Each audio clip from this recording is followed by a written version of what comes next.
তাফসীরে ইবনে কাসীরের মধ্যে আসছে, জান্নাতি জান্নাতে গিয়ে যখন খুঁজবে, আল্লাহ তাআলা জান্নাতি আর জাহান্নামীদের মধ্যে দেখা এবং কথার ব্যবস্থা করে দিবে। জান্নাতি জাহান্নামীকে দেখবে, জাহান্নামীও জান্নাতিকে দেখতে পাবে। জান্নাতি জাহান্নামীদেরকে দেখতে থাকবে, আল্লাহ দেখার ব্যবস্থা করে দিবে। এখন তো বোঝা সহজ, আত্মীয় যদি আমেরিকায় থাকে দেখা যায় কি যায় না? কি করতেছে দেখা যায় না? নগদে দেখা যায়। আল্লাহ তাআলা জান্নাতি জাহান্নামীকে দেখবে, দেখার ব্যবস্থা করে দিবেন আল্লাহ। এইবার দেখবার পর জাহান্নামের মধ্যে দেখতে পাবে তার আপনজন, প্রিয়জন, বন্ধু বান্ধব, আত্মীয় স্বজন, এরা সব জাহান্নামের মধ্যে শাস্তি ভোগ করতেছে। এই দৃশ্যটা দেখে জান্নাতি আল্লাহর দরবারে কৃতজ্ঞতার মাত্রা বাড়ায় দিয়া বলবে, আল্লাহ আপনি যদি আমার প্রতি দয়া না করতেন তাহলে হয়তো ওদের সাথে আমাকেও জাহান্নামে থাকা লাগতো। আল্লাহ তাআলার কাছে কৃতজ্ঞতার মাত্রা বাড়ায়া দিবে। আবার জাহান্নামীও জান্নাতীকে দেখতে পাবে, জান্নাতের দিকে তাকায়া জাহান্নামী দেখবে জান্নাতের মধ্যে তার আপনজন, প্রিয়জন, আত্মীয় স্বজন জান্নাতের নাজ নেয়ামত ভোগ করতেছে।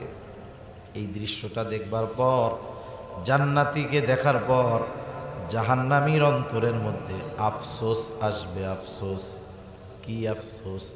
যে দুনিয়ায় আমি তো ওনাদেরকে চিনতাম, যদি দুনিয়ায় ওনাদের সাথে আমার সব সময়গুলো ব্যয় করতাম তাহলে আজকে আমিও ওনার সাথে জান্নাতে থাকতে পারতাম। সম্মানিত শুধু এ দুনিয়াতে আমরা কেউ চিরদিন থাকব না। এ দুনিয়া থেকে আমাদের সকলকে চলে যাওয়া লাগবে। আমাদের প্রত্যেকের নির্দিষ্ট একটা মেয়াদ আছে, নির্দিষ্ট একটা হায়াত আছে।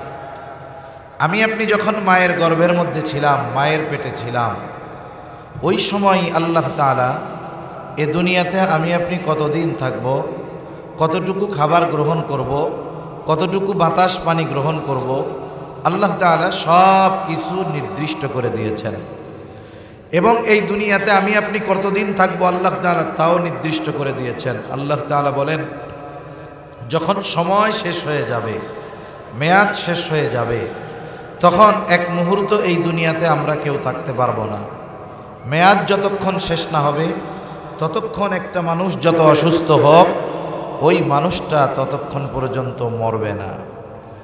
আল্লাহ তাআলা বলেন, ফাইদা জাআ আজালুহুম লা ইস্তাখিরুনা সাআতান ওয়া লা ইস্তাকদিমুন। আল্লাহ রাব্বুল আলামিন বলেন, নির্ধারিত সময় যখন চলে আসবে, মালাকুল মউত এক মুহূর্ত বিলম্ব করবে না। সময় আসার এক মুহূর্ত আগেও মানুষের মৃত্যু আসবে না। সময় যখন চলে আসবে, যত সুস্থ হোক সে দুনিয়ায় থাকতে পারবে না। একটা মানুষ যখন ইন্তেকাল করে, মারা যায়, মাইকের মধ্যে অ্যানাউন্স করা হয়, অমুক এলাকার অমুক আজ বিকাল 5 ঘটিকার সময় ইন্তেকাল করিয়াছে, আগামী দিন সকাল 8 ঘটিকায় অমুক স্কুল মাঠে তার নামাজে জানাজা অনুষ্ঠিত হবে। আপনাদের সকলকে উক্ত মরহুমের জানাজায় অংশগ্রহণ করার জন্য অনুরোধ করা গেল। এই রকম ঘোষণা আমাদের দেশের সব জায়গায় দেওয়া হয়। একটা মানুষের মৃত্যুর খবর যখন বলা হয়, একটা শব্দ ব্যবহার করা হয়, বলা হয় ইন্তেকাল করিয়াছে। ইন্তেকাল, ইন্তেকাল শব্দটি হলো আরবি শব্দ। ইন্তেকাল শব্দের অর্থ হলো স্থানান্তরিত হওয়া। তার মানে একটা মানুষ মৃত্যুর মাধ্যমে পরিপূর্ণ নিঃশেষ হয়ে যায় না, মানুষ ইন্তেকালের মাধ্যমে একটা স্থান থেকে আর একটা স্থানে স্থানান্তরিত হয়। কারণ আমার আপনার এই দেহটা কিন্তু আসল না, দেহটা কিন্তু মূল না। মূল হলো রূহ, রূহ হলো অবিনশ্বর, রূহ কখনো ধ্বংস হয় না, শেষ হয়ে যায় না। কিন্তু এই বডি এক সময় মাটিতে খেয়ে ফেলবে, পচে গলে মাটির সাথে মিশে যাবে। তাহলে রূহ, প্রথমে আমরা ছিলাম রূহের জগতে, আলমে আরওয়াহ। ওখান থেকে এসেছি আলমে বতন, মায়ের পেটের মধ্যে। ওখান থেকে এসেছি আলমে দুনিয়া, এই দুনিয়ার মধ্যে। একটা সময় এখানে থাকার মেয়াদও শেষ হয়ে যাবে। এখান থেকে আমাদেরকে স্থানান্তরিত হয়ে যেতে হবে আলমে বরজখে। আলমে বরজখ মৃত্যু থেকে নিয়ে একেবারে হাসর পর্যন্ত যেই জগৎ, ওই জগৎটার নাম হলো আলমে বরজখ। লোকচক্ষুর অন্তরালে এক জগৎ। আলমে বরজখে শান্তিও আছে, কষ্টও আছে।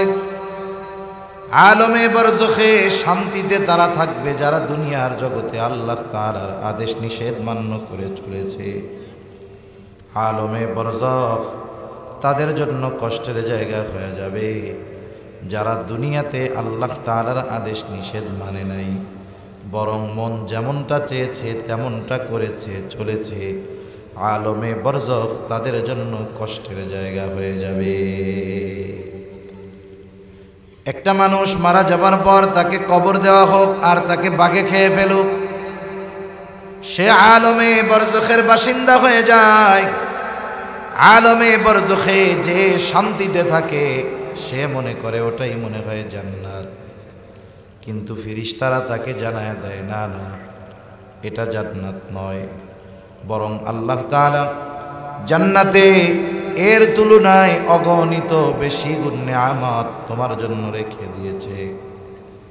এইবার ওই লোকটা বলে, ওই জান্নাতে আমি কখন যেতে পারবো? বলে, কিয়ামতের পর তোমাকে তোমার আসল ঠিকানা জান্নাতে দিয়ে দেওয়া হবে।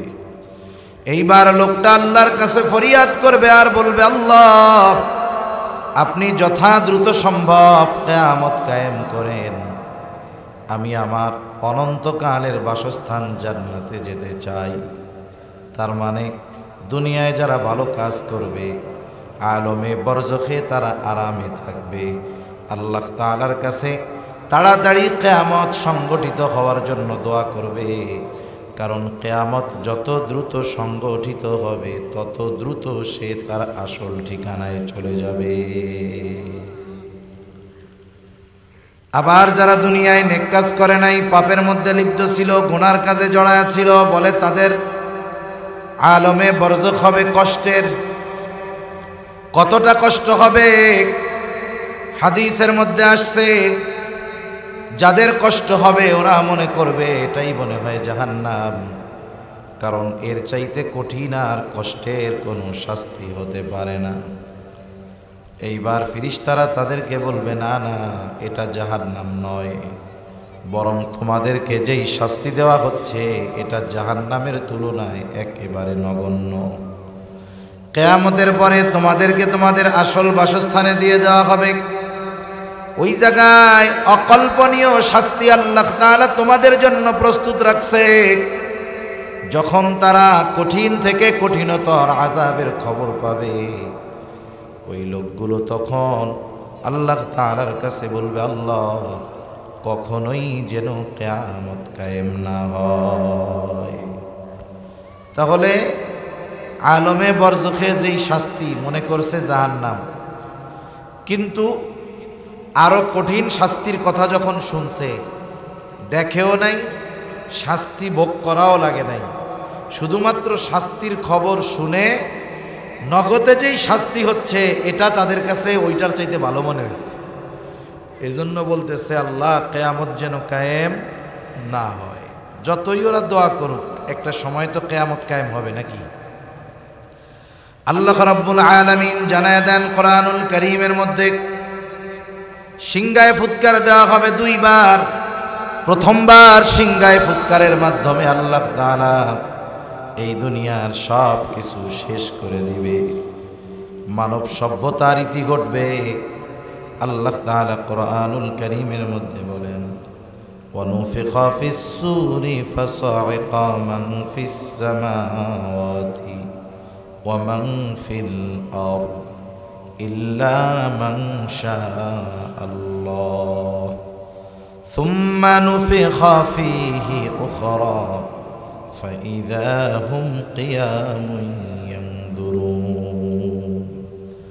আল্লাহ রাব্বুল আলামিন বলেন অনুফিকা ফিস-সূর, প্রথমবার সিংহায় যখন ফুৎকার দেওয়া হবে কি হবে? বলে ফাসাইকা মান ফিস সামাওয়াতি ওয়া মান ফিল আরদ, আসমান এবং জমিনের মাঝে যা কিছু আছে আল্লাহ তাআলা যেগুলো চান সেগুলো ছাড়া সব প্রাণী সব প্রাণ প্রথমবার সিংহায় ফুৎকারের পর অজ্ঞান হয়ে যাবে। মুফাসসিরিনে কেরাম বলেন প্রথমে অজ্ঞান হবে, এরপরে সবার মৃত্যু ঘটবে। আর মৃত্যু মানেই হলো আলমে বরজখের বাসিন্দা। এর মাধ্যমে পৃথিবীর সর্বশেষ মানুষটাও ইন্তেকাল করবে, আলমে বরজখের বাসিন্দা হবে। পরবর্তীতে আরেকটা সিংহায় ফুৎকার দেওয়া হবে। আল্লাহ তাআলা বলেন সুম্মা নুফিখা ফীহি উখরা ফাইযা হুম কিয়ামুন ইয়ানজুরুন। আল্লাহ তাআলা বলেন আবার সিংহায় ফুৎকার দেওয়া হবে। তবে দুই সিংহায় ফুৎকারের মাঝে ব্যবধান কতকাল কত সময়? মুফাসসিরিনে কেরাম বলেন দুই সিংহায় ফুৎকারের মাঝে ব্যবধান হবে কমপক্ষে 40,000 বছর। কত বছর বলেন? তার মানে যেই লোকটা সর্বশেষ ইন্তেকাল করবে তাকেও আলমে বরজখে কমপক্ষে 40,000 বছর থাকা লাগবে। তাহলে আমরা সবাই এক সময় আলমে বরজখের বাসিন্দা হব, ওইখানে থাকবো দীর্ঘকাল, তবে অনন্তকাল নয়। দ্বিতীয়বার সিংহায় ফুৎকারের মাধ্যমে আল্লাহ তাআলা সবাইকে আবার পুনরুজ্জীবিত করবে। সে কথাই আল্লাহ তাআলা বলেন সুম্মা নুফিখা ফীহি উখরা ফাইযা হুম কিয়ামুন ইয়ানজুরুন। আবার সিংহায় ফুৎকার দেওয়া হবে, প্রত্যেকের অবস্থান স্থল থেকে উঠে দাঁড়িয়ে যাবে। উঠে দাঁড়িয়ে ডানে বামে তাকায় দেখতে থাকবে কি হচ্ছে এগুলা। শুধু তাই না, আল্লাহ তাআলা কোরআনুল কারীমের আরেক জায়গায় বলেন ওয়ানুফিখা ফিস-সূরি ফাইযা হুম মিনাল আজদাসি ইলা রাব্বিহিম ইয়ানসিলুন। আল্লাহ তাআলা বলেন বেশ কমান, আওয়াজ টনটন করেন আর সাউন্ড সিস্টেম আরো ভালো করবেন। এসব চলে ওয়াজ মাহফিলে এই জামানে। আল্লাহ রাব্বুল আলামিন বলেন ওয়ানুফিখা ফিস-সূরি ফাইযা হুম মিনাল আজদাসি ইলা রাব্বিহিম ইয়ানসিলুন। এখানে দ্বিতীয়বার সিংহায় ফুৎকার উদ্দেশ্য। আল্লাহ তাআলা বলেন সিংহায় যখন ফুৎকার দেওয়া হবে ফাইযা হুম মিনাল আজদাস, প্রত্যেকের অবস্থান স্থল থেকে উঠে যাবে। ইলা রাব্বিহিম ইয়ানসিলুন, প্রত্যেকেই তাদের রবের দিকে ছুটতে থাকবে। তাহলে এক আয়াতে বলল উইঠা ডানে বামে তাকায় দেখতে থাকবে, এই আয়াতে বলে ছুটতে থাকবে। কেমন কথা? মুফাসসিরিনে কেরাম বলেন বিষয়টা হলো এইরকম, প্রথমে উঠবে, উঠে ডানে বামে তাকায় দেখবে, এরপরে অটোমেটিক রবের দিকে সকলেই ছুটতে থাকবে। হাসরের ময়দানের অবস্থা কেমন হবে? আয়েশা সিদ্দিকা রাদিয়াল্লাহু তাআলা আনহা থেকে বর্ণিত, রাসূল আকরাম সাল্লাল্লাহু আলাইহি ওয়াসাল্লাম বলেন কিয়ামতের দিন সকলে বিবস্ত্র অবস্থায় উঠবে, কারো গায়ে কোনো পোশাক থাকবে না। আয়েশা সিদ্দিকা রাদিয়াল্লাহু তাআলা আনহা বলেন ইয়া রাসূলুল্লাহ, মানুষেরা বিবস্ত্র অবস্থায় থাকবে, একজন কি আরেকজনের দিকে তাকাবে না? মানুষেরা কি লজ্জা পাবে না? আল্লাহর নবী বলেন ও আয়েশা, মানুষ এতটা চিন্তিত ভীত থাকবে যে কেউ কারো দিকে তাকানোর বিষয়টা চিন্তাও করবে না, এত ভীত চিন্তিত থাকবে। শুধু তাই না, এত চিন্তিত থাকবে মানুষ যারা আলমে বরজখে শাস্তিপ্রাপ্ত ছিল, ওরাও হাসরের ময়দানে উঠে তাদের ওই আলমে বরজখের শাস্তির কথা ভুলে যাবে। ওরা মনে করবে আমরা ঘুমাইছিলাম। কি ছিলাম বলেন? আলমে বরজখে যাদের শাস্তি হবে, শাস্তি, এরা ওঠার পরে আবহাওয়া দেখাই এত ভীত হবে যে ওরা মনে করবে আমরা এর আগে কি ছিলাম, ঘুমাইছিলাম। এটা আমার কথা না। আল্লাহ তাআলা বলেন তারা কি বলবে, ক্বালু ইয়া ওয়াইলানা মান বাআসানা মিন মারকাদিনা হাযা মা ওয়া'আদার রাহমানু ওয়া সাদাকাল মুরসালুন। আল্লাহ তাআলা বলেন তারা বলবে ইয়া ওয়াইলানা মান বাআসানা মিন মারকাদিনা, হায় দুর্ভোগ, কে আমাদেরকে আমাদের অবস্থান স্থল থেকে জাগায়া দিল, উঠায়া দিল। মাম বাআসানা মিন মারকাদিনা, আমাদেরকে আমাদের অবস্থান স্থল থেকে কে জাগায়া দিল, উঠায়া দিল। এইবার মুমিনরা অথবা ফেরেশতারা তাদের এই কথার জবাবে বলবে হাযা মা ওয়া'আদার রহমান, এটা হলো দয়াময়ের সেই প্রতিশ্রুত দিবস, এটা হলো দয়াময়ের সেই প্রতিশ্রুত দিবস। ওয়া সাদাকাল মুরসালুন, যেই দিবসের সত্যায়ন সব রাসূলগণ করেছে, এটাই হলো সেই দিবস যেই দিবসের নাম হলো ইয়াউমুল কিয়ামা, যেই দিবসের নাম হলো ইয়াউমুল জাযা, যেই দিবসের নাম হলো ইয়াউমুল হাসর। ইয়াউমুল হাসর কেন নাম? বলে ওই দিন পৃথিবীর শুরু থেকে নিয়ে শেষ পর্যন্ত আল্লাহ তাআলা সব মানুষকে একত্রিত করবে, জমা করবে। হাসরুল অর্থ জমা করা। কিয়ামতের দিন পৃথিবীর শুরু থেকে নিয়ে শেষ পর্যন্ত সব মানুষকে আল্লাহ জমা করবে, একত্রিত করবে। ওই দিবসের আর এক নাম হলো ইয়াউমুল জাযা, প্রতিদান দিবস। কেন? বলে মানুষকে তার দুনিয়ার কর্মের পূর্ণ প্রতিদান কিয়ামতে দেওয়া হবে।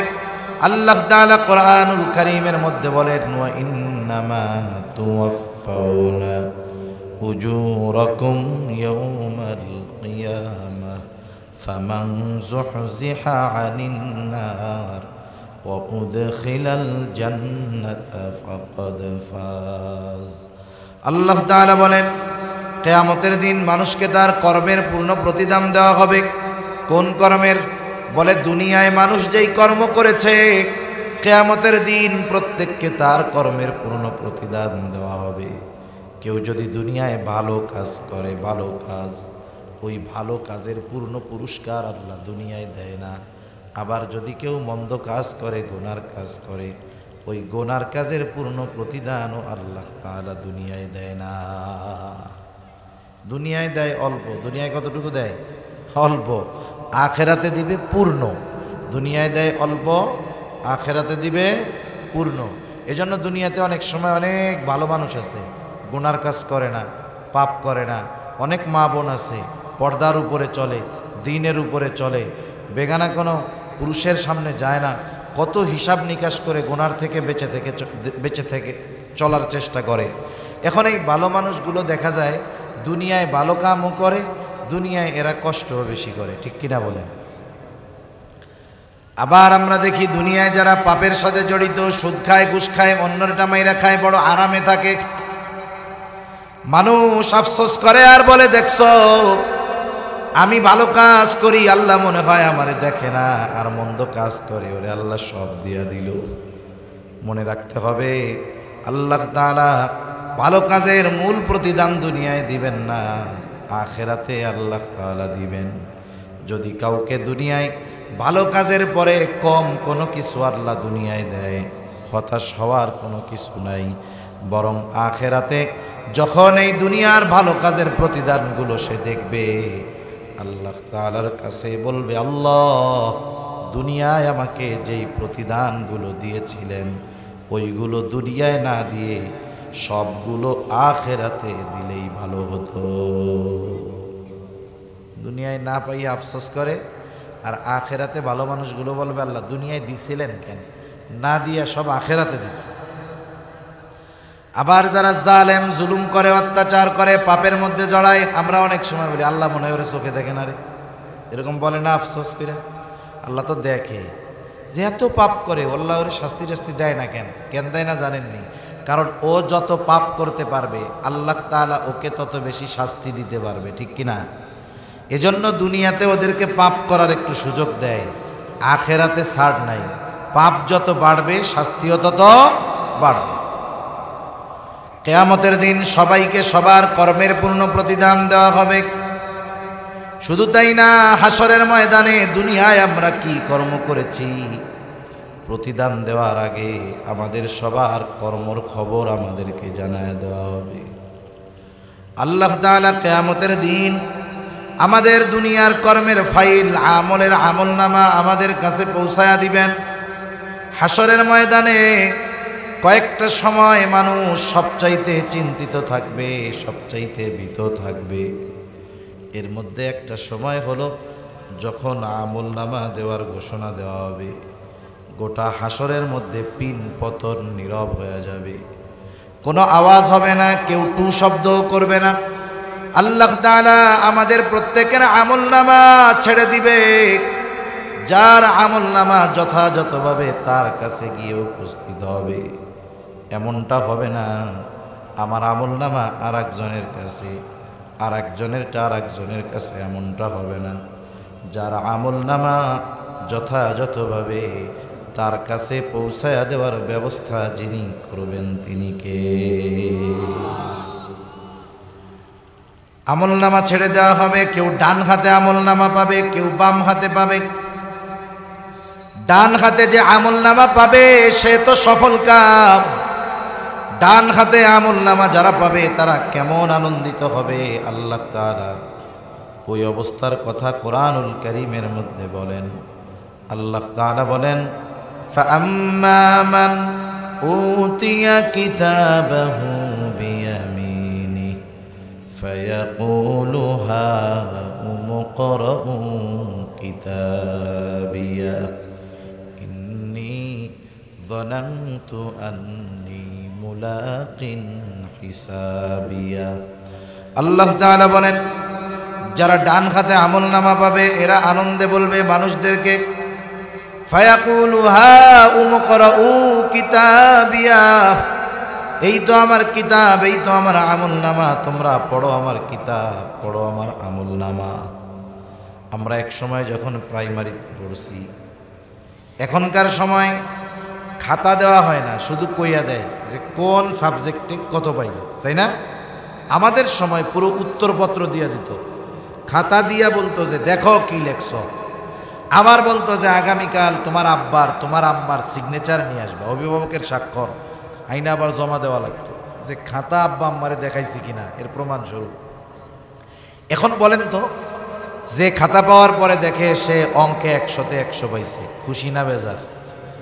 নিজেও খুশি, বন্ধুদেরকে বলে দেখ কি লিখছি, দেখছস বেড়া, একটাও ভুল নেই, 100-তে 100। আনন্দে আর একজনকে পড়তে দেয়, তাই না? এখন আর একজন কয়, দোস্ত তুই এত অঙ্ক কোন সময় করলি? এগুলো তো আমরা করি নাই, আমরা তো পড়ি নাই। বলে আমি আলাদাভাবে এগুলোর মেহনত করছি, এই জন্যই না 100-তে 100 পাইছি, ঠিক কিনা বলেন? ও বলবে আমি ডান হাতে আমলনামা পাইলাম কেন জানো? বলে ইন্নী যানানতু আন্নী মুলাকিন হিসাবিয়া। বলে ডান হাতে আমলনামা পাবার কারণ হলো আমি দুনিয়াতে এই ব্যাপারে দৃঢ় বিশ্বাসী ছিলাম যে আমাকে আমার কর্মের হিসাবের মুখোমুখি হওয়া লাগবে। দুনিয়ায় একটা মানুষ অপরাধ করে কখন? যখন ওই অপরাধের জবাবদিহিতা নাই, ওই অপরাধের কোনো শাস্তি নাই, ওই অপরাধ কইরা বুক ফুলায় ঘুরে বেড়ায়, তখন বলেন তো দুনিয়ায় অপরাধ কমবে না বাড়বে? নিঃসন্দেহে বাড়বে। কিন্তু যে চিন্তা করে আমি অপরাধ যদি করি দুনিয়ার আইনের ফাঁক ফকর দিয়ে বাইরে হইতে পারবো, দুনিয়ার মানুষের চোখ ফাঁকি দিতে পারবো, দুনিয়ার আদালতের সামনে আমার হয়তো দাঁড়ানো লাগবে না, কিন্তু দুনিয়া থেকে বেঁচে গেলেও আখেরাতে আল্লাহর সামনে দাঁড়ানো লাগবে। এই চিন্তা যে আল্লাহর বান্দা করে, ওই আল্লাহর বান্দা দুনিয়াতে কখনো মন্দ কাজ করতে পারে না, ঠিক কিনা বলেন? মূল বিষয় হলো আমাদের আখেরাতের চিন্তাই নেই। আমাদের যে আখেরাতে এই দুনিয়ার হিসাব দেওয়া লাগবে এই ব্যাপারে কোনো টেনশনই আমাদের নাই। যদি থাকতো তাইলে আমরা পাপের সাথে জড়াইতাম না, ঠিক কিনা বলেন? আবার দেখেন, খাতা যেই দিন দিত, অন্যান্য সাবজেক্ট যেমন তেমন, অঙ্কে কিন্তু অনেকে 2টা ঘোড়ার ডিমও পাইতো। ঘোড়ার ডিম চিনেন? এটা বাস্তবে নাই, কিন্তু পরীক্ষার খাতায় পাওয়া যায়। কারণ অঙ্কে তো একটা যোগের জায়গায় বিয়োগ হলে অঙ্ক শেষ। এখন আর একজনে খাতায় পাইছে 2টা ঘোড়ার ডিম। বলেন তো ওই খাতাটা পাওয়ার পর সে কি বন্ধুদেরকে বলতো নাকি, দেখ তোমরা পাইছো 100, আমি পাইছি 2টা ঘোড়ার ডিম, দেখাই তো? বরং লজ্জায় মাথাটা নামায় রাখতো নিচের দিক, কারো দিক তাকায় না। খাতাটা পাওয়া মাত্রই ব্যাগের মধ্যে বইরা রাখছে যেন কেউ না দেখতে পারে। মনে মনে কি কয়, মনে মনে হয়তো বলে, আল্লাহ রে, এই সারের ঘরে যদি গতকাল আগুন লেগে পুড়ে সব ছাই হয়ে যাইত, কমপক্ষে লজ্জাটা পাইতাম না। ঠিক না? আফসোস করে এই কথাগুলো বলবে। ওই রকম বাম হাতে যারা আমল নামা পাবে তারাও আফসোস করবে। আবার বাম হাতে আমল নামা সামনাসামনি দেওয়া হবে না, বাম হাতটাকে বুক চিরে পেছন দিকে নেওয়া হবে, এরপরে বাম হাতের মধ্যে আমল নামা দেওয়া হবে। আমল নামা পাওয়ার পর তারা কি বলবে? আল্লাহ তাআলা বলেন, ওয়া আম্মা মান উতিয়া কিতাবাহু বিশিমালি ফায়াকুলু ইয়া লাইতানি লাম উতা কিতাবিয়া ওয়া লাম আদরি মা হিসাবিয়া ইয়া লাইতাহা কানাতিল কাদিয়া মা আগনা আন্নি মালিয়া। সে বলবে, ইয়া লাইতানি লাম উতা কিতাবিয়া, হায় দুর্ভোগ, আমি যদি এই কিতাব, আমি যদি এই আমল নামা না পাইতাম কতই না ভালো হতো। ওয়ালাম আদরি মা হিসাবিয়া, আমি যদি আমার এই হিসাবটা না জানতাম কতই না ভালো হতো। ইয়া লাইতাহা কানাতিল কাদিয়া, বলবে ওই যে প্রথমবার দুনিয়া থেকে যখন মরছিলাম, ওই মরণটাই যদি আমার চূড়ান্ত মরণ হয়ে যাইত। মা আগনা আন্নি মালিয়া হালাকা আন্নি সুলতানিয়া, কি বলবে জানেননি? আমার মাল আমারে শেষ করে দিছে, আমার ক্ষমতা আমাকে শেষ করে দিয়েছে। এই জন্য দুনিয়ায় যারা সম্পদওয়ালা হয়ে জুলুম অত্যাচার করে, ওই দিন বাম হাতে আমল নামা পায় আফসোস করে বলবে, আমার মাল আমারে শেষ করে দিছে। হালাকা আন্নি সুলতানিয়া, আমার রাজত্ব, আমার ক্ষমতা আমাকে শেষ করে দিয়েছে। আজকে হয়তো মালের বড়াই দেখাতে পারে, ক্ষমতার বড়াই দেখাতে পারে, কিন্তু ওই দিন এইগুলোর জন্য আফসোস করবে আর বলবে, আরে এই মাল, এই ক্ষমতা যদি আমার দুনিয়ায় না থাকতো কতই না ভালো হইতো। ঠিক কিনা বলেন? আফসোস যতই করুক কোনো লাভ আছে নি? লাভ নাই। আমল নামা হাতে পৌঁছায় গেছে। এবার আল্লাহ ঘোষণা দিবেন, ইকরা কিতাবাকা কাফা বিনাফসিকাল ইয়াউমা আলাইকা হাসিবা। স্যার সবার হাতে খাতা দিয়া কইতো, এবার দেখো কার কি অবস্থা দেখো। বলেন তো, খাতা পাওয়ার পরে মার্ক দেখা অথবা মার্ক গুইনা প্রত্যেকেই বুঝতে পারতো না যে আমার অবস্থাটা কি, আমি ফেল না পাস, আমি কি লেটার মার্ক। আমাদের সময় লেটার মার্ক ছিল 80-র উপরে লেটার মার্ক, এখন তো A+, A-, A গ্রেড। প্রত্যেকটা মানুষ বুঝতে পারতো খাতা দেখা। আমল নামা দেওয়ার পর আল্লাহ বলবে, পড়ো, তুমি তোমার হিসাবের জন্য নিজেই যথেষ্ট। পৃথিবীতে নাকি 4000-এর উপরে ভাষা আছে। আমল নামা যে ভাষাই হোক না কেন, যেই মানুষটা নিজের নাম লিখতে পারে না, পড়তে পারে না, তাকেও আমল নামা পড়বার যোগ্যতা যিনি দান করবেন তিনি কে?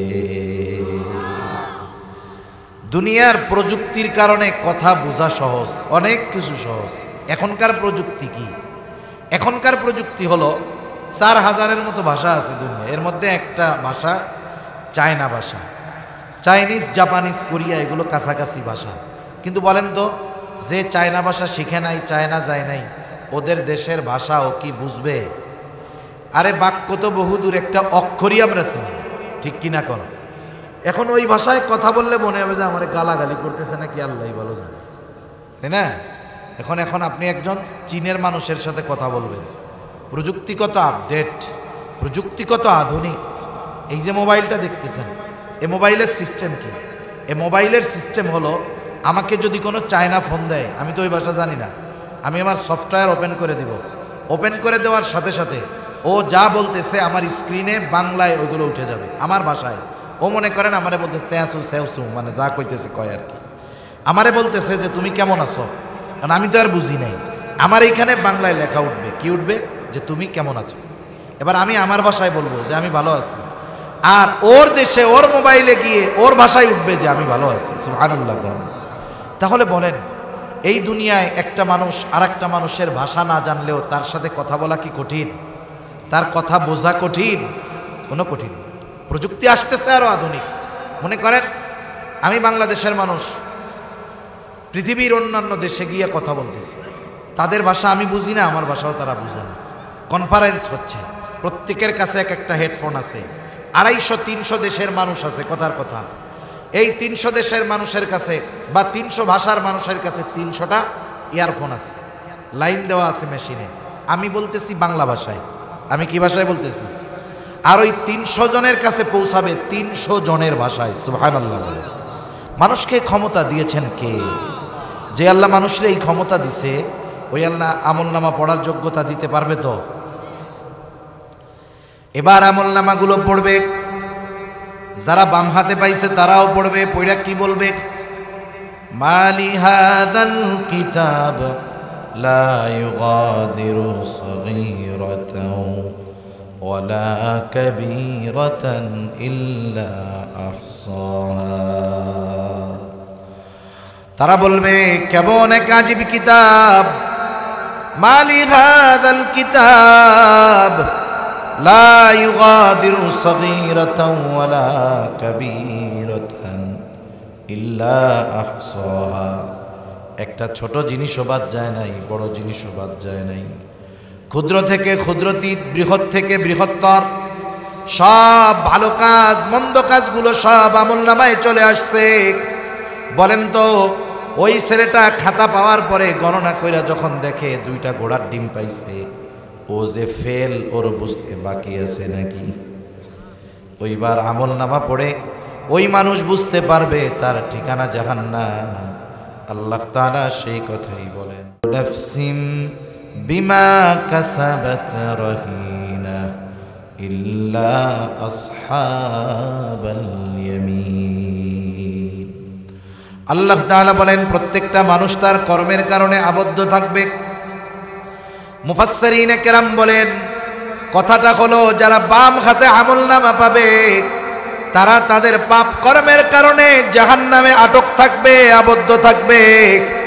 ইল্লা আসহাবাল ইয়ামিন, তবে যারা ডান হাতে আমলনামা পেয়েছে তারা নয়, কারণ যারা ডান হাতে আমলনামা পেয়েছে তারা জান্নাতি। এবার জান্নাতি জান্নাতে, জাহান্নামী জাহান্নামে। জান্নাতি জান্নাতে যাওয়ার আগ পর্যন্ত হাসরের ময়দানে কাউকে চিনবে না। এই দুনিয়ার কত আপনজন, বন্ধু বান্ধব, সন্তান, মা জীবন দিয়ে দেয় সন্তানের জন্য, কিন্তু হাসরের ময়দানে চিনবে না, পালাবে। আল্লাহ তাআলা বলেন, ইয়াউমা ইয়াফিরুল মারউ মিন আখিহি ওয়া উম্মিহি ওয়া আবিহি ওয়া সাহিবাতিহি ওয়া বানিহি লিকুল্লি ইমরিইম মিনহুম ইয়াউমাইযিন শা'নুন ইউগনি। আল্লাহ তাআলা বলেন কিয়ামতের দিন ভাই ভাইয়ের থেকে পলায়ন করবে। ওয়া উম্মিহি ওয়া আবিহি, পিতামাতার থেকে পলায়ন করবে। ওয়া সাহিবাতিহি ওয়া বানিহি, দুনিয়ার মানুষ যেই সন্তানের জন্য জীবনের সব উপার্জন রেখে যায়, ওই সন্তান থেকে, স্ত্রী থেকে সবাই পলায়ন করবে। প্রত্যেকটা মানুষ সেই দিন নিজের চিন্তায় বিভোর থাকবে। তাহলে হাসরের ময়দানে কেউ কাউকে চিনবে না। জান্নাতে যাবার পর কেউ কাউকে ভুলবে না। এই যে আপনাদের সাথে আমার একদিনের দেখা, আল্লাহ যদি আমাদের জান্নাতে নেয়, জান্নাতে আবার দেখা হবে। ওই যে দুনিয়ায় যার সাথে একবার দেখা হয়েছে ওই জান্নাতি বান্দার, ও জান্নাতে গিয়ে তাকে খুঁজতে থাকবে। বুঝে থাকলে বলেন তো, জান্নাতি জান্নাতে গিয়ে দুনিয়ায় যাদেরকে চিনত তাদের সবাইকে কি সে জান্নাতের মধ্যে পাবে নাকি? পাবে?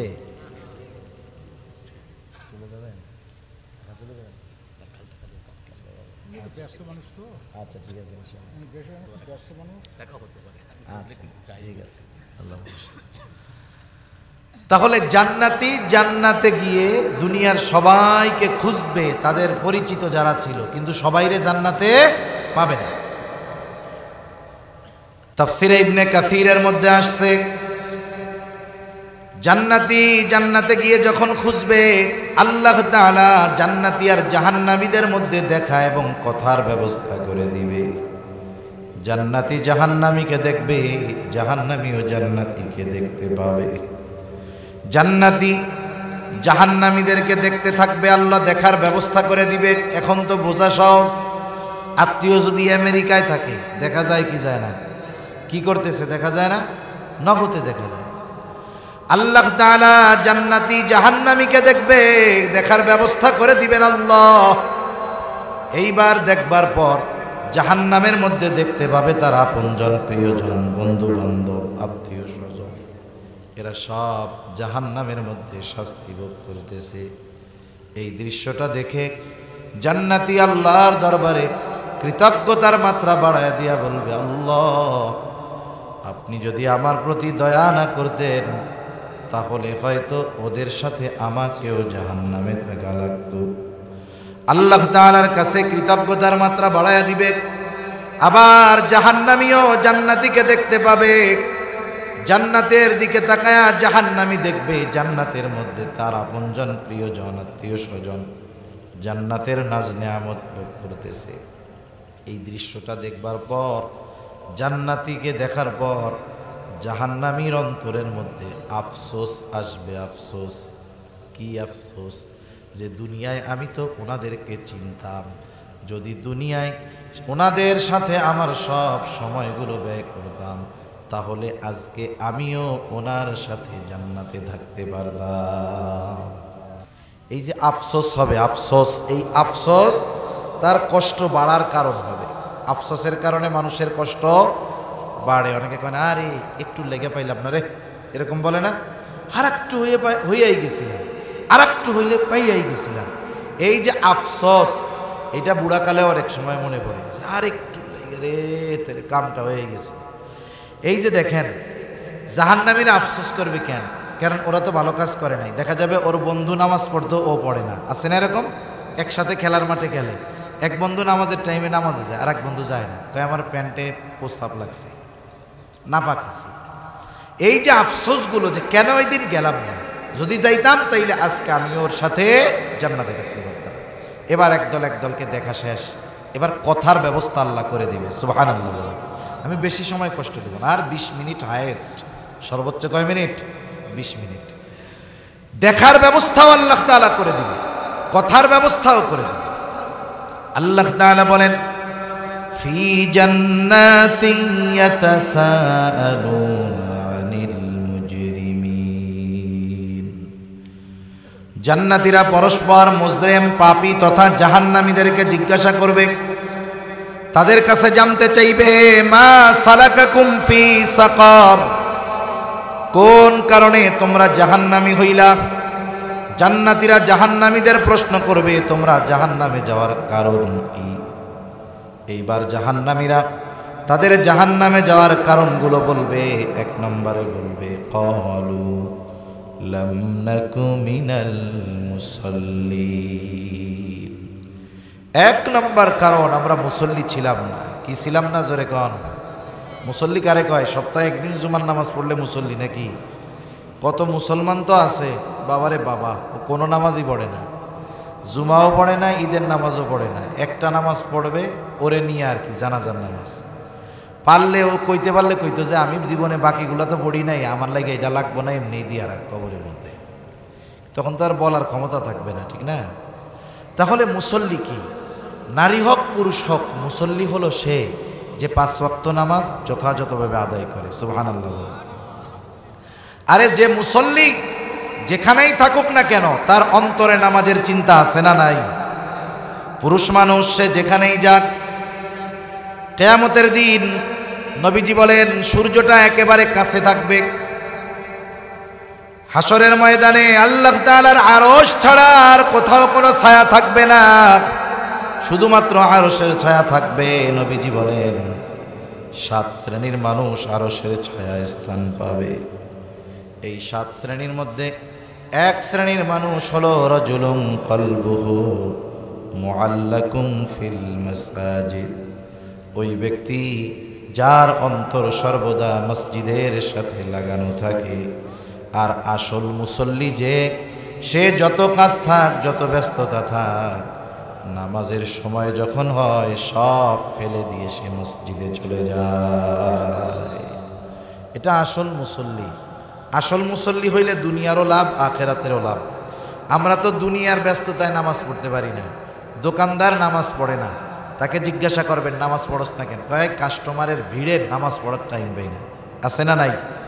ভ্যান চালায় নামাজ পড়ে না কে রে? কয় যে যাত্রীর চাপ, টাকা পয়সা কামাই ভালো হয় নাই, খামো কি মিয়া, নামাজ পড়ার টাইম আছে?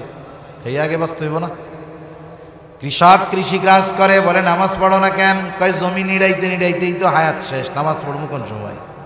তার মানে দুনিয়ার কাজের বাহানা দিয়ে নামাজ পড়ে না। আচ্ছা বলেন তো, কৃষক কৃষি কাজ করে, দোকানদার দোকানদারি করে, চাকরিজীবী চাকরি করে, রিক্সাওয়ালা রিক্সা চালায়, ভ্যানওয়ালা ভ্যান চালায় কেন? শখের ঠেলায় না টাকার লেগে? সোজা কথায় রিজিকের জন্য। কিসের জন্য? রিজিকের জন্য। রিজক আরবি শব্দ, অর্থ জীবন উপকরণ। জীবন চালানোর জন্য যা দরকার ওইটা উপার্জন করতে গিয়ে সে নামাজ পড়ার টাইম পায় না। তার মানে রিজিক উপার্জন করতে গিয়ে নামাজ পড়তে পারে না। একটু বুঝে শুনে জবাব দিবেন। বলেন তো, যেই রিজিক উপার্জন করতে গিয়ে আল্লাহর বান্দা নামাজ পড়ার টাইম পাইতেছে না, রিজিকের মালিক কে? আরো জোরে বলেন কে? ওই রিজিকের মালিক হলো আল্লাহ। কোনো সন্দেহ আছে? বলেন তো, আমরা কর্ম করি ঠিক, কর্ম প্রচেষ্টা চেষ্টা করি ঠিক, কিন্তু রিজিক দেন কে? এই বিশ্বাস যদি আমাদের হয় যে রিজিকের মালিক আল্লাহ, তাহলে রিজিকের মালিক রাজ্জাক রিজিক পাওয়ার যেই পদ্ধতিগুলো বলে দিয়েছে এগুলো যদি অনুসরণ করি, বরকতময় প্রশস্ত রিজিক পাওয়া যাবে। আর যদি রাজ্জাকের ফর্মুলা বাদ দিয়ে রিজিক তালাশ করি, পাবো ঠিক, কিন্তু বরকত থাকবে না। বরকতময় প্রশস্ত রিজিক যদি চাই কি করতে হবে? আল্লাহ তাআলার আদেশ। আল্লাহ তাআলা বলেন, ওয়া'মুর আহলাকা বিস-সালাতি ওয়াসতাবির আলাইহা লা নাসআলুকা রিজকা। আল্লাহ তাআলা বলেন, বান্দা তুমি তোমার অধীনস্থদেরকে নামাজের আদেশ দাও। ওয়া'মুর আহলাকা বিস-সালাহ, তুমি তোমার অধীনস্থদেরকে নামাজের আদেশ দাও। ওয়াসতাবির আলাইহা, তুমিও তার উপরে অটল থাকো। তাহলে বলেন, নামাজি তথা মুসল্লি একা হলে হবে না সবাইরে বানাইতে হবে? আমি মুসল্লি, আমার ঘরের মানুষগুলো যদি মুসল্লি হয়ে যায়, নামাজি হয়ে যায়, আল্লাহ তাআলা বলে, বান্দা লা নাসআলুকা রিজকা, আমি আল্লাহ তোমার কাছে রিজিক চাই না। বান্দা শুনে না, তুমি মুসল্লি, তোমার ঘরের মানুষ মুসল্লি, আমি আল্লাহ কত খুশি হই শোনো, মুসল্লি হওয়ার কারণে নাহনু নারযুকুকা, আমি আল্লাহ তোমাকে রিজিক দিয়ে দিব। এজন্য আপনি কর্ম করেন। কর্ম হতে পারে কৃষিকাজ, ভ্যান চালানো, অটো চালানো, দোকানদারি, যেভাবেই হোক, আপনি যদি উপার্জনে বরকত চান তাইলে নিজেও নামাজি হতে হবে, ঘরের মানুষকেও কি বানাইতে হবে? নামাজি বানাইতে হবে। একটা উদাহরণ দিই, মাদ্রাসার মাহফিল না, এই মাদ্রাসার হুজুরদের বেতন দুনিয়ার সবচাইতে কম। একজন কামলা মিয়া যে অন্যের জমিতে খাটে, সকাল 7টায় যাবে, 12টা পর্যন্ত 5 ঘন্টা খাটবে, কমপক্ষে 1 খান নোট। 500 কমে হয় কন্যা? আরও এর মধ্যে ফাঁকি ঝুঁকি আছে না নাই?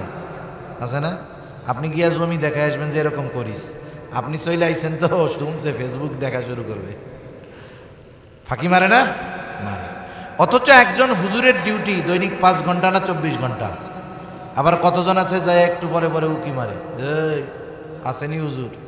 আমাকে এলাকায় লোক ছিল এরকম, নামাজ কালাম পড়ে না, বুঝছেন? মসজিদের পাশে বাড়ি, নামাজ কালাম পড়ে না, কিন্তু মুয়াজ্জিন একটু আজানে কম বেশি বা দেরি বা আগ পিছ হইলে জানলা দিয়ে, আজকে কিন্তু আজান দেরি হয়ে গেছে, অথচ এবার নামাজও পড়তে আসে না। এরকম কিছু লোক তো সমাজে কম বেশি আছে তো নাকি? হেতে নামাজ পড়বো না, কিন্তু মুয়াজ্জিন আজান ঠিক মতো দিল কিনা এটার খোঁজ নেয়। আবার এই হুজুরের ডিউটি 24 ঘন্টা, বেতন কত? বলে 15,000 টাকা বেতনের ইমাম মাদ্রাসার শিক্ষক কমই আছে। 8 থেকে 10, 12-র মধ্যেই সব, ঠিক কিনা বলেন? এখন এরপরেও হুজুর কোনো সময় কয়নি যে অভাবে আছি, কষ্টে আছি, চলে না, এরকম বলে না। কেন বলে না?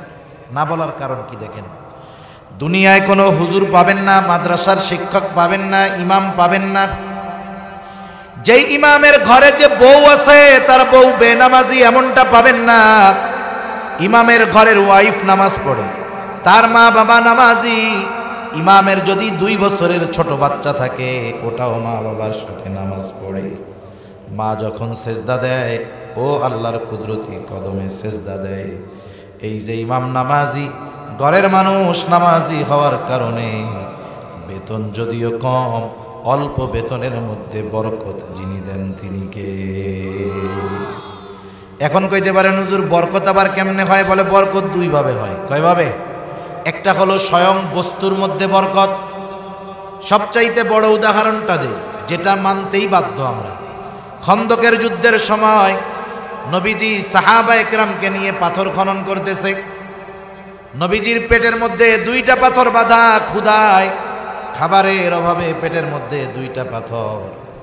একজন সাহাবী দেখছে নবীর পেটে পাথর, সহ্য হয় নাই, দৌড় দিয়া বাড়ি চলে গেছে। গিয়া বলে ঘরে খাবার কি আছে? বলে কয়েক কিছু আটা আছে আর একটা ছাগলের বাচ্চা আছে। কয়জনের হবে? সর্বোপরি 8-10 জন সর্বোচ্চ হতে পারে। বলতেছে তুমি ছাগল জবাই করো, আটার খামিরা তৈরি করো, আমি নবীজির পেটে ক্ষুধার তীব্রতায় পাথর বাঁধা দেখে এসেছি, তুমি রান্না করো আর আমি নবীজিকে গিয়ে খবর দিয়ে নিয়ে আসি। এইবার আয়েশা আসতে নবীজির কাছে বলতেছে, ইয়া রাসূলুল্লাহ, আমার বাড়িতে আপনি সহ কয়েকজনের খাবারের ব্যবস্থা করা হয়েছে, চলেন। 1000-এর উপরে 1200-র উপরে সাহাবী পাথর খনন করতেছে, পরীক্ষা খনন করতেছে।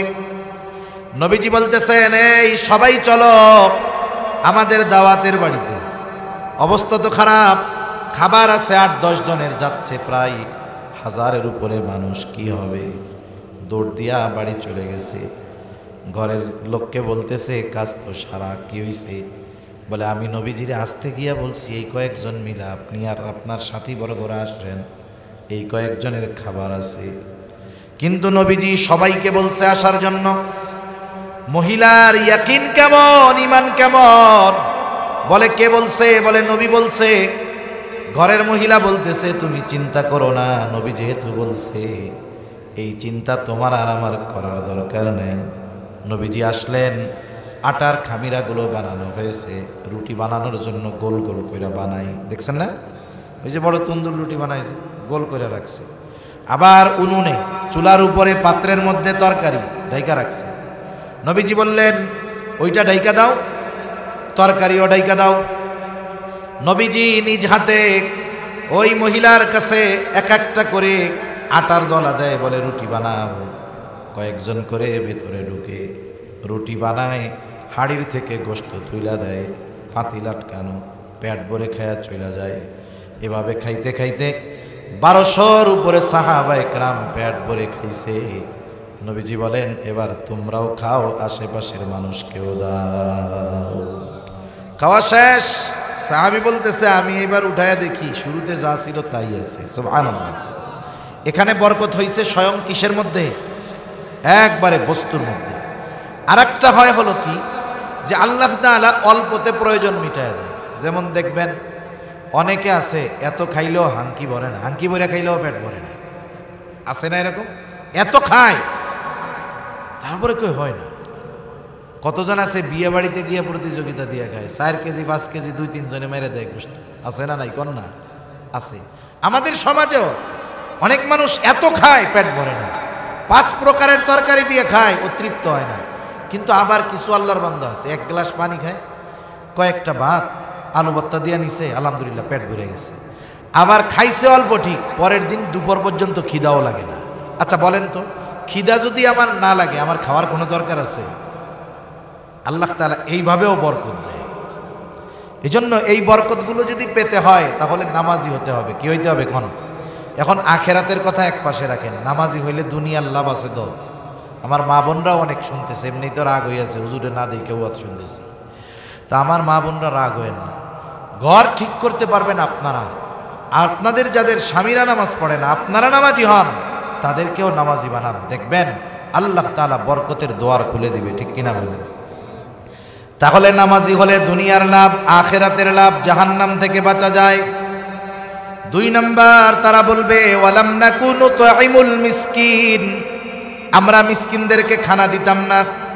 অনেক সময় আমার আপনার কাছে অসহায় মানুষ এসে খানা চায়, আমি যতটুকু পারি তাকে ততটুকু দিব, যদি না থাকে ভালো কথার মাধ্যমে ফিরায় দিব। অনেকে আছে টাকাও দেয়, বেশি কথাও কয়, আছে না? মনে করেন 2 জন লোক এক জায়গায়, 2 জনের কাছে আইসাই চাইছে, একজন 100 টাকা দিছে। 100 টাকা ভিক্ষা দেওয়া যেন তেন ব্যাপার না। একজন 100 টাকা দিয়ে কয় ধত তোকে জ্বালায় আর বাঁচলাম না, রাস্তাঘাটে চলা যায় না। আর একজন দেয় নাই, ঠিক না দিয়ে কয় ভাই দেখ আমার কাছে তো নাই, পরে আসিস ইনশাল্লাহ আমি তোরে আবার দিব। এখন বলেন তো ওই লোক 100 টাকা পাইয়া খুশি নাকি কথাটা শুনে খুশি? এজন্য নবী বলেন উত্তম কথাও সদকা। আপনার কাছে নাই, আপনি উত্তম কথার দ্বারা ফিরাইয়া দেন, আপনার এই ভালো কথাটাও সদকা বলে গণ্য হবে। আসছে চাইতে আপনি দেন। মানুষকে খানা খাওয়ানো আলাদা এক ফজিলত। নবীজির কাছে এক ব্যক্তি আসছে, এসে জিজ্ঞাসা করে আইয়ুল ইসলামে খাইর, ইসলামের মধ্যে উত্তম কর্ম কোনটা? নবীজি রোগীর অবস্থা বুঝা ট্রিটমেন্ট করে দেন। মনে করেন একই রোগের রোগী, কিন্তু ওই রোগীর অবস্থা বুঝা ওষুধ দিতে হয়। মনে করেন আমি এমনি বলি, 2 জনেরই ব্যথার রোগ, ডাক্তার আসছে, আপনার কি? কয় আমার শরীর সব ব্যথা। আপনার কি? আমারও ব্যথা। 2 জনের রোগ যেহেতু এক, ওষুধ এক হওয়ার কথা ছিল না? এখন একজন বলে আমার তো কিডনি সমস্যা আছে, কয় তাইলে আপনার ব্যথার বড়ি দেওয়া যাবে না, আপনার ওষুধ ভিন্ন। ঠিক কিনা? আর একজনে বলছে যে আপনার ব্যথার ওষুধ, গ্যাস থাকলে একটু গ্যাসের বড়ি খাইয়েন। এখন বলেন কেউ যদি বলে আমার ব্যথা আমার এই ওষুধ দিল, ওরও ব্যথা ওরে ওই ওষুধ দিল কেন? বুঝতে হবে যে ডাক্তার বুঝতেছে কার জন্য কোন ওষুধ দরকার। ঠিক কিনা বলেন? এজন্য নবীজি একই প্রশ্ন নিয়ে বিভিন্ন ব্যক্তি আসলে ব্যক্তির অবস্থার আলোকে নবীজি জবাব দিতেন। এই ব্যক্তির এই প্রশ্নের জবাবে নবী বলেন তুতঈমুত তাআম ওয়া তাকরাউস সালাম আলা মান আরাফতা ওয়া মান লাম তারিফ। নবীজি বলেন তুমি মানুষকে খানা খাওয়াও, আর পরিচিত অপরিচিত সবাইকে বেশি বেশি সালাম দাও। নবীজি এইখানে কোনো স্তর বিন্যাস করেন নাই যে ধনীরে খাওয়াবা না খালি গরিবরে খাওয়াবা না। একজন মানুষ সে নিজে ধনী হোক আর গরিব হোক, আল্লাহর জন্য যদি কাউকে খাবার খাওয়ায় ফজিলত আছে না নাই কোন? এখন যার খাওয়ান আছে এরেও যদি আল্লাহর জন্য খাওয়ানো হয় সওয়াব হয়, তাহলে যার খাবার নাই তাকে যদি খাওয়ানো হয় সওয়াব বেশি না কম? এই যে এতিমখানা আছে, রোজার মাস এতিমদেরকে রাখবেন, আপনারা বাড়িতে খাওয়াবেন, লাভ কি জানেন? নবীজি বলতেছে এক হাদিসের মধ্যে, যার ঘরে ইয়াতিম আছে, ইয়াতিমের সাথে ভালো ব্যবহার করে, নবীজি বলেন তার ঘর বরকতময় ঘর। আর মুহাদ্দিসিনে কেরাম বলেন যে ঘরে ইয়াতিম তার সাথে ভালো ব্যবহার, ওই ঘরে আল্লাহ তাআলা রহমত বরকত দিয়ে ভরপুর করে দেয়। সুবহানাল্লাহ। আপনি খাওয়াবেন এতিমরে, ওটা কয় টাকা খাবে, কতটুকু খাবে, কিন্তু আল্লাহ তাআলা ওর কারণে আপনার সম্পদ সম্মান সবকিছুর মধ্যে আল্লাহ তাআলা প্রবৃদ্ধি দান করবে। সুবহানাল্লাহ। আমরা শুধু টাকা দিয়ে সুদে লাগাইয়ে টাকা বাড়াইতে বুঝি, আসেনি এই রোগ আপনাকে? ওইদিকে সব জায়গায় আছে, সুদ দিয়ে টাকা বাড়ানোর ধান্দা বুঝি, কিন্তু ভালো কাজ করে আমার বরকত কেমনে বাড়বে, সম্পদ কেমনে বাড়বে, সম্মান কেমনে বাড়বে, এটা আমরা করি না, কারণ এটা দেখা যায় না। তো বরকত কি দেখা যায়? দেখা যায় না, তার ওটা তো কড়কড়া দেখে। ওরে বাবা, লাখে 10,000 মাসে মাসে, গু খাওয়া ভালো। কি খাওয়া ভালো? কেন গু খান তাও ভালো, সুদ খায়েন না। এই ইয়াতিম একটা রাইখা দেন, ঘরে খাওয়ান, আপনি যা খান তারা তাই খাওয়ান, একটু মিষ্টি ব্যবহার তার সাথে করেন, দেখবেন আল্লাহ তাআলা আপনার ঘরের জন্য স্পেশাল বরকতের দুয়ার খুলে দিবে। আবার নবীজি বলেন ওই ঘর কতই না নিকৃষ্ট ঘর, যেই ঘরে ইয়াতিম আছে আর তার সাথে অসদাচরণ করা হয়, মুহাদ্দিসিনে কেরাম বলেন ইয়াতিমের সাথে খারাপ আচরণের কারণে আল্লাহ তাআলা ওই ঘর থেকে বরকত রহমত উঠায় নিয়ে যায়। আবার এই যে রোজার মাস, আপনাকে আল্লাহ যদি সম্পদ দিয়ে থাকে, আপনার প্রতিবেশী মুমিন দরিদ্র, তার প্রতিদিন দিন আনে দিন খায়, রোজা রেখে পরিশ্রম করা কষ্ট, আপনি তাকে রোজার মাস আপনার মেহমান বানায় নেন। এই যে রোজা রাখাটা যখন তার জন্য সহজ হবে, আপনি তারে সাহরি করান, ইফতার করান, আপনার রোজা কবুল হবে কি হবে না আল্লাহ তাআলা জানে। কিন্তু যারা ইফতার করাইলেন, সাহরি করাইলেন, তার রোজা কবুল রোজার সমপরিমাণ সওয়াব আল্লাহ তাআলা আপনাকে দিয়ে দিবে। এজন্য এই বিষয়গুলো আমরা খেয়াল রাখবো। এই খানা খাওয়ানো বড় ফজিলতের কাজ। আরে মিয়া, একজন পাপী দুশ্চরিত্রা মহিলা, সে কুকুরে পানি খাওয়াইয়া নাজাত পেয়ে গেছে, শুনেন নেই? হাদিসের মধ্যে আসছে, বুখারীর হাদিস। আবার আর এক নারী বিড়ালকে বাইন্দা রাখছে, এটারে খাইতেও দেয় না, ছাড়েও না, মরে গেছে। নবীজি বলেন এই কারণে আল্লাহ তাআলা তাকে শাস্তি দিবে। আর আশরাফুল মাখলুকাত, এর কষ্ট একটু দূর করবেন, এর ক্ষুধা একটু নিবারণ করবেন, এর তৃষ্ণা একটু দূর করবেন, আল্লাহ তাআলা উত্তম প্রতিদান দিবে না, এটা হতে পারে না। সেজন্য মিসকিন অসহায়দেরকে খানা না খাওয়ানো, এটা হলো জাহান্নামীদের অভ্যাস। আমরা মিসকিনদের খানা খাওয়াবো। 3 নাম্বার, ওয়া কুন্না নাখুদু মাআল খাইদিন। জাহান্নামীরা বলবে, যারা অনর্থক অহেতুক কথাবার্তায় লিপ্ত থাকতো, আমরাও তাদের সাথে গিয়ে বসতাম। অহেতুক কথাবার্তা কোথায় হয় বলে? চার দোকানে হয়। চার দোকানে হয় না? যেই দোকানে, আপনাদের এলাকায় এরকম চার দোকান আছে যে দোকানে টিভি নাই, টিভি ছাড়া চার দোকান আছে? আসেনি? 2-1টা আছে? যাক, তাইলে তো আলহামদুলিল্লাহ পাওয়া গেছে। এখন তো দেশের অবস্থা, যে দোকানে চার দোকানে টিভি নাই, ও দোকানে বেচা কিনা নেই, অবস্থা এরকম। আবার চার দোকানে বসে কারা? আমার যুবক ভাইরা বসে না, সব বুড়ো মানুষ গিয়া বসে। আবার টেলিভিশনের মধ্যে মক্কা মদিনা দেখে না, একেবারে ইন্ডিয়ান সিনেমা নাচ গান দেখে। বলেন তো, যার আব্বা দাড়ি পাকা ওই জায়গায় বৈশা অর্ধ উলঙ্গ নাচ দেখতেছে, ওনার বিবেক না থাকতে পারে, সন্তানের তো বিবেক আছে। ওই আব্বার সামনে গিয়া পাশে বৈশা চা খাইতে ওই যুবকটা লজ্জা পায়, এজন্য যুবকরা চার দোকান ছেড়ে দিছে। বাস্তবে যুবকরা চার দোকানে চা খায় না, এই মুরব্বিদের জ্বালায়।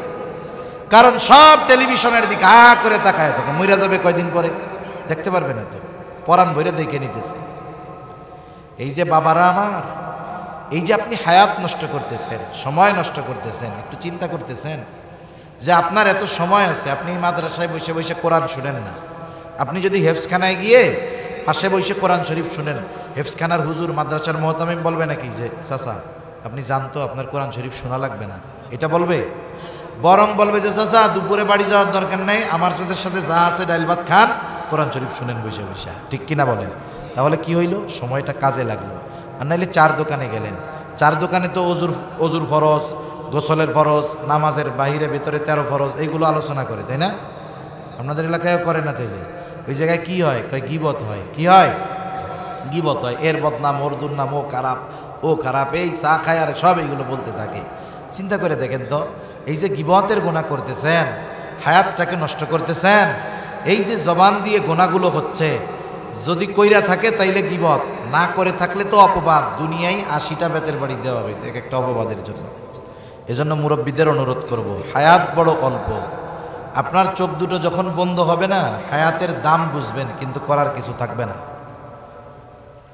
মানুষ মারা যাওয়ার পরে আফসোস করে, এটা আমরা বলি না, আল্লাহ তাআলা বলছেন। আল্লাহ তাআলা বলেন, যারা দুনিয়াতে সময় কাজে লাগাইল না, নেক কাজ করে নাই, আল্লাহ সম্পদ দিছে, দিনী কাজে ব্যয় করে নাই, এরা মরার পরে আফসোস করে। কি বলে জানেন? ওরা বলে ঠিক, আমরা শুনি না, আল্লাহ তো শুনে, এই জন্য বলতেছে। আল্লাহ বলেন, ফায়াকুলা রব্বি লাউলা আখরতানি ইলা আজালিন করিব ফাআসাদদাকা ওয়া আকুম মিনাস সালিহিন।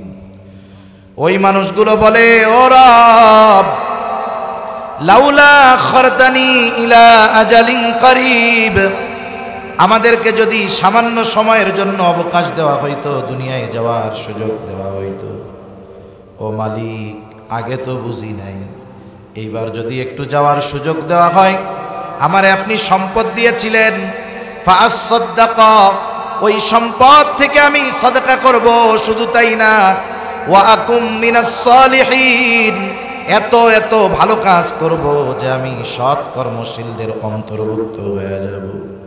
বলেন তো, চোখ বোঝার পর একটা মানুষ যতই এই আফসোস করুক না কেন, এক সেকেন্ডের জন্য তাকে দুনিয়ায় আসার সুযোগ দেওয়া হবে নাকি? যেই জিনিসটার জন্য এত আফসোস, ওই জিনিস তো এখন আমাদের কাছে আছে, তাহলে আমরা এখন কেন নষ্ট করতেছি? এজন্য আমরা সময় কাজে লাগাবো, ইনশাল্লাহ লাগাবো। তো এই যে রোজার মাস আসতেছে, এখন থেকে আমাদের প্রস্তুতি হবে যে আমরা আমাদের আগামী হায়াত অহেতুক কোনো কাজ কথার মধ্যে ব্যয় করব না। তাহলে দেখবেন সুন্দর একটা জীবন হবে। আপনার টাইম আছে, চার দোকানে কাটানোর দরকার নাই। আপনি মসজিদের মধ্যে এমনি বসে থাকেন, কোরআন শরীফ পড়তে পারেন না, নিয়ে বুকে একটু চুমা খান, রিডিংয়ে হাত বুলান, মাদ্রাসায় যে হেফজখানার ছাত্রদের পড়া শোনেন, মাদ্রাসায় গিয়ে বসে থাকেন, সময়টা এভাবে কাটান, ইনশাল্লাহ কাজে লাগবে। 4 নম্বর কারণ, জাহান্নামীরা বলবে ওয়া কুন্না নুকাযযিবু বিয়াউমিদ্দিন, আমরা কিয়ামতের দিবসকে অস্বীকার করতাম। এটা দুইভাবে হতে পারে। একটা হলো যে কিয়ামতকে অবিশ্বাস করে সে চিরকাল জাহান্নামী, আর একটা হলো কিয়ামত বিশ্বাস করে তবে সেটার ব্যাপারে সে উদাসীন ছিল। এটাও অবিশ্বাসের মতো, এর জন্য তাকে দীর্ঘকাল জাহান্নামের মধ্যে থাকা লাগবে। বলবে এভাবেই চলছে দুনিয়া, নামাজও পড়ি নাই, দরিদ্র অসহায় মিসকিনদের খাবারও খাওয়াই নাই, একেবারে আড্ডার মধ্যে সময় পাস করে ফেলেছি, কিয়ামতের ব্যাপারে উদাসীন ছিলাম, অবিশ্বাসী ছিলাম। একটা সময় হায়াত শেষ হয়ে গেল, হাত্তা আতানাল ইয়াকিন, দৃঢ় সত্যের আগমন ঘটল, অর্থাৎ মৃত্যু চলে আসলো, মারা গেলাম, তাওবা করতে পারলাম না, এখন ঠিকানা হলো জাহান্নাম। আল্লাহ তাআলা বলেন ফামা তানফাউহুম শাফাআতুশ শাফিঈন, তার জন্য কোনো সুপারিশকারীর সুপারিশ গ্রহণ করা হবে না। এখন আজকে আমরা যেই আলোচনাটা জানলাম, আমরা স্পষ্টভাবে কোরআনুল কারীম থেকে জানলাম যে জাহান্নামীরা জাহান্নামে যাওয়ার যতগুলো কারণ, এর মধ্যে গুরুত্বপূর্ণ কয়েকটা কারণ আমরা জেনেছি। যে জাহান্নামীরা মুসল্লি না, আমরা মুসল্লি হব। আমরা কি হব? জোরে বলেন, আরো জোরে বলেন, কি হব? এই দেখেন, চার দোকানে বসলে, মোবাইল নিয়ে বসলে 2-3-4 ঘন্টা শেষ, আর 5 ওয়াক্ত নামাজ পড়তে সময় লাগে 1 ঘন্টা 20 মিনিট। কয় ঘন্টা 20 মিনিট? একটা না 5 ভাগে। 5 ভাগে যদি 101 ঘন্টা সময় ব্যয় না করতে পারি, যেই নামাজের হিসাব কিয়ামতে প্রথম হবে, যেই নামাজ বেহেশতের চাবি, তাহলে কেমন হইল দুনিয়া? এজন্য আমাদের শত ব্যস্ততা থাকলেও নামাজ বাদ দিব। যাদের অভ্যাস নাই নামাজ পড়া, এরা প্রথম শুরু করবে, ফজরের নামাজ কাজা হয়ে যায়, অনেকে উঠতে পারে নাই, বাদ দিয়া দেয়। না, যখন উঠছেন তখনই পড়বেন, যখন উঠছেন তখনই পড়বেন। কোনো কারণে 1 ওয়াক্ত বাদ চলে গেছে না, ওইটা যখনই সুযোগ পাবেন তখনই পড়ে নেবেন। প্রথমে আপনার টার্গেট হবে, আমি তো নামাজই পড়ি না, এখন আপনার টার্গেট কি? যে প্রথমে দৈনিক 5 ওয়াক্ত আমার পড়তেই হবে, সময় মতো পারি আর না পারি 5 ওয়াক্ত আমার পড়তেই হবে।